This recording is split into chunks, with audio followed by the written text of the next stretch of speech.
escalating trade war and eggs approaching the price of a Tesla, a lot of Americans are worried about the economy right now. So who better to talk about the impact of all of this than ABC News chief business, technology, and economics correspondent, Rebecca Jarvis.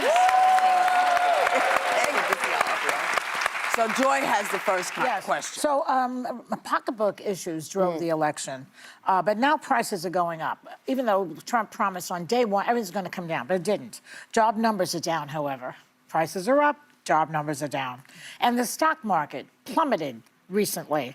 So can you break this down for us? Because where do the numbers stand and what's causing all this economic chaos? Yeah, well, Joy, first of all, I traveled all over the country before the election, and that was the thing. Inflation, prices, get the prices lower. That was the thing on Americans' minds when they went to the polls and voted for Donald Trump. And when you look at what's happening right now, the stock market, as you mentioned, down today. At this moment, it's down a little bit, not a huge amount, but it's been down over the last couple of days, and that puts American retirement savings accounts. Most retirement savings accounts track the S&P 500. That's down 5% this year. It's down 9% from its peak. But it's not just about retirement savings. About 61% of Americans have access to the stock market, but it's also being felt in other ways, at businesses, as consumers. When you go to the grocery store and you pay more money for things like eggs, people are feeling that. Now businesses are feeling this back and forth around tariffs and the uncertainty around that. And that uncertainty makes businesses who might be thinking about hiring or expansion, suddenly they have to think about policies and how they might adapt to those policies in real time, so they're not focused on the growth that they might have been focused on. And don't consumers then also don't want to spend as much money? Right, you see these headlines, and I'm sure everybody in the audience today, you've seen these headlines. Everybody who's watching, you see it, and that makes you more skittish. And that's where these calls for things like recession start coming up. That's where the probability of a recession gets more pronounced, because our spending as consumers, we are the ones who generate growth. 70% of our economy is our spending. And when you see a headline like that and think, I'm not going to take as big of a summer vacation, or I'm not going to buy that coffee, or I'm not going to go out to dinner, whatever it is, each little amount, if we all do it collectively because we see these headlines and get scared, has an impact on the overall economy. And then that can eventually ripple through to things like jobs, which hit people in a very real way. And Rebecca, I want to ask you, you mentioned tariffs, as Whoopi called it. Donald Trump seems to be playing the hokey pokey with tariffs. They're on, they're off, and it creates a lot of market uncertainty. Now, Donald Trump truly believes that tariffs are going to lower costs for Americans, but the plurality of economists tend to say that they're going to be more of a cost for consumers.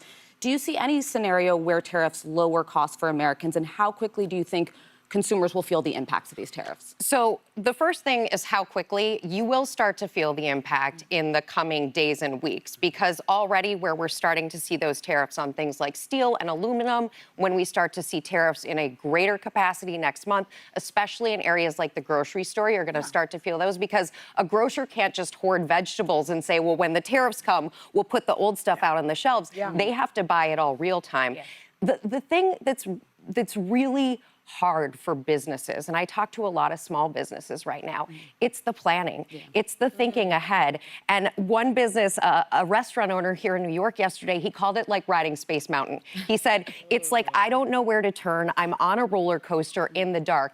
That said, one of the potentially interesting effects of tariffs on prices for everyday consumers is that because of retaliation from places like China, who will say, we're not buying your goods, we're not buying your soybeans, we're not buying your beef, we're not buying your corn, that could have an impact in sending our prices lower. But it's also a reason why farmers who very widely elected Donald Trump to be president are saying, I'm concerned about this tariff war now because it impacts us, it impacts our bottom line. Right. Well, let me ask you this, because we did mention the recession, a possibility of recession. Over the weekend, President Trump refused to rule it out, actually rule out a recession. Now he's saying he doesn't see one happening, but experts across the board have put the likelihood as high as 50%. What's your take on that based on the data? Should Americans start planning, start bracing for a potential recession? What are we supposed to plan? Well, see, okay, I like that question. I like both of your questions, but I do think as the economics correspondent for ABC News, I think we should always be planning for a day when money doesn't flow easily, which is why you want to have an emergency savings account at all times. If you can put money aside, you put money there. You put money, if you can, you put money into a 401k, especially if your company has a match, because that's free money that they're putting out there. Doesn't exist for everyone. I know it's easier said than done.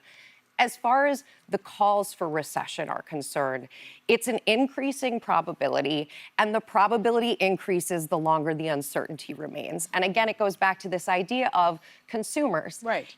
If consumers really feel this, if they see the headlines, and if their prices do go up dramatically at the grocery store and they can't spend in other areas, that is where you start to see it flow through the broader economy, and that is where you see job losses. And I want to say, I have now been doing this for almost 2 decades, and it doesn't take job losses for people to stop behaving as much with their money, to stop spending as much. People stop spending when they see a fear of job losses in their life. Very suggestion. Yeah. Woody, how do you feel about hoarding cash? A lot of people ask me that. Well, let me just say, if you can put money into a high-yield savings Not account your or mattress, CD, Joy. The mattress, the old mattress. well, your mattress, you're not going to get paid on that money. You'll just have that money. But Yeah, but if you it's can gonna put stay it, there. if you can put it in a high-yield savings account at an FDIC-backed bank, you're going to get paid 4.5%, and that's risk-free. I have a question because, you know, we're saying people should put the money away, save, but what about people who have worked their entire lives and they're being given a yo-yo version of maybe we're going to cut your Social Security, maybe we're not, maybe we will, maybe we won't. What do they do?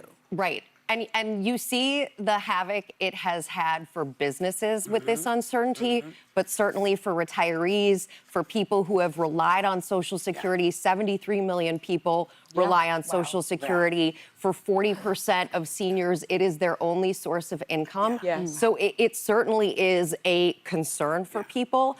I think you have to rely on the fact that this would be devastating for a midterm. This would be devastating. If something like that were to go away, people with their votes will take care of it.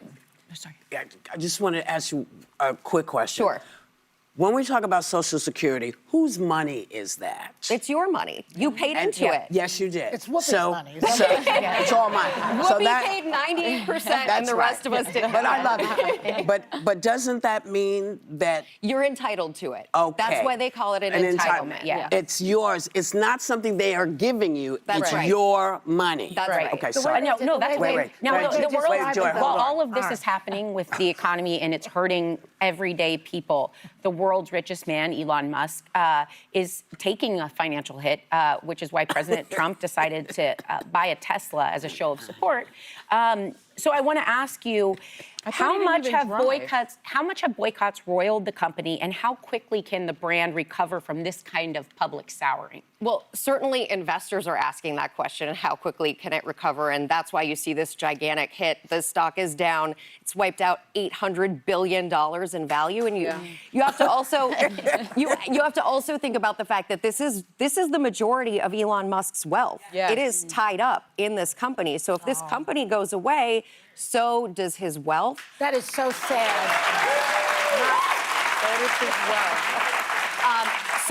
So I think as I follow this story, I think one of the big questions is what is his role at Tesla going forward? Because that's what his wealth is tied to. And you look at public filings, they said in their recent public filing, the biggest risk to Tesla is how important Elon Musk is to Tesla. And investors, if they've lost enough money, they might say, come on back. You can't spend your time at Doge.